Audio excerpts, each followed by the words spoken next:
চট্টগ্রাম ২ নম্বর গেটের মোড়ে এমন একটি মাজার রয়েছে যে মাজারের কথা অনেকেরই অজানা। তো চলুন আপনাদেরকে এই ভিডিওর মাধ্যমে জানিয়ে দিব এই শেখ ফরিদ মাজারটার লোকেশন কোথায়।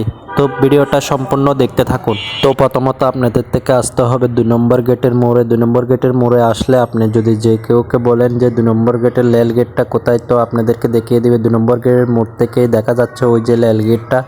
তো আপনারা যদি না বুঝেন অনেকজনকে কাউকে জিজ্ঞেস করলে দেখিয়ে দিবে রেল গেটটা কোথায়। রেল গেটের পাশেই দেখুন এই বড় সাইনবোর্ডটি দেখতে পারতেছেন, একটি গেট আছে।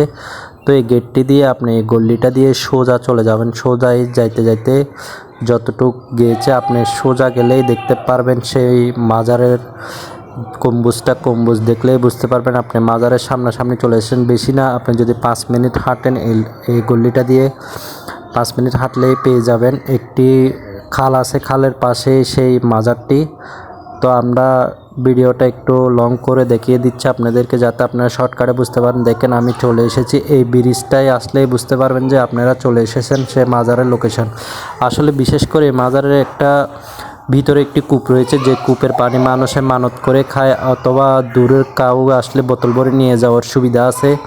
এটা মসজিদ মাজার দুটোটাই একসাথে। তো অনেকে বুঝেন অনেকে বুঝেন না। আমি ভিতরে ঢুকতে চেয়েছিলাম বাট পারি না, এখানে তালা মারা ছিল, কিন্তু ঘুরে যেতে পারতাম বাট যাই নাই। তো আপনাদেরকে বাহির থেকেই দেখিয়ে দিলাম। সে মাজারের লোকেশনটা হচ্ছে এই ষোলশহরে যাওয়ার পথেই রাস্তায় পড়েছে, রেল রাস্তার পাশেই আছে সে মাজারটি। এই মাজারে অনেক রহস্যময় আছে যেটা আমি এখন আপনাদেরকে এই ভিডিওর মাধ্যমে বলতে পারতেছি না, ভিডিওটা লং করতে যাচ্ছি না। তো আপনারা যদি এই মাজারে আসতে চান অবশ্যই 16 থেকেও আসতে পারেন, 2 নম্বর গেট দিয়েও আসতে পারেন। তো ভিডিওটা ভালো লাগলে একটু শেয়ার করে দিবেন।